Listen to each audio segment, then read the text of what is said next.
It's Monday, April 29th, and we've got a fresh pot of coffee, a fresh new week, and a world that's definitely not hitting the snooze button. Let's dive in.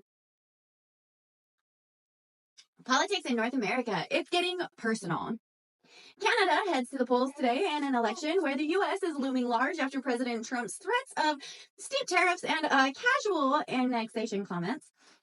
Canadians are asking themselves a new question, not just which party do I support, but which leader can actually survive Trump's mood swing.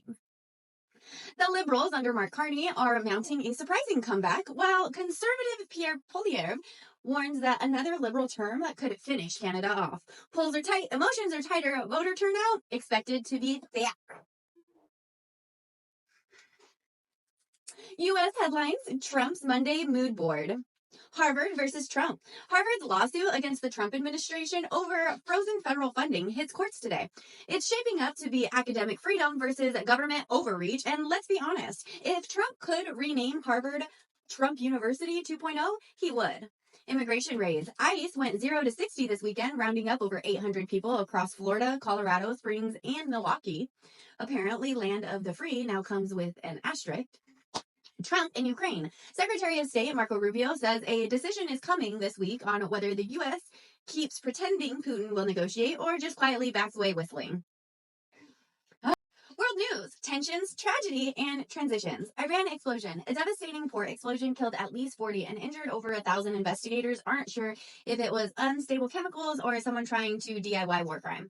Terror in Vancouver, 11 people dead after a horrifying attack at a Filipino street festival. A suspect is in custody facing multiple murder charges. Reminder, check on your Filipino friends today, they're hurting. Middle East escalation, Israeli strikes near Beirut have intensified. U.S. forces hit their 800th target in Yemen, and we are officially running out of synonyms for chaos. The economy, mixed signals and major warnings. Mortgage rates hit 6.83%, the highest since last summer. Food banks across the U.S. are emptying faster than ever as inflation keeps slapping families in the wallet. Speaking of food banks, true story, a woman was asking for urgent donations because their church shelves were bare, as well as the pantry the church usually gets supplies from. I said, oh yeah, all the federal funding got gutted. And she, dead serious, looks me in the eye and says, no, it's Biden's economy. Girl, if delusion burned calories, we'd all be bikini ready by Memorial Day. Over 121,000 federal workers laid off or fired in 2025 alone, and Congress is still sharpening their bullet-cutting scissors. Culture and curiosities, because we deserve some joy. Chrysler building love, still dazzling the skyline, still at 1930 supermodel refusing to age. Eos, the invisible giant, scientists spotted a massive invisible gas cloud near Earth.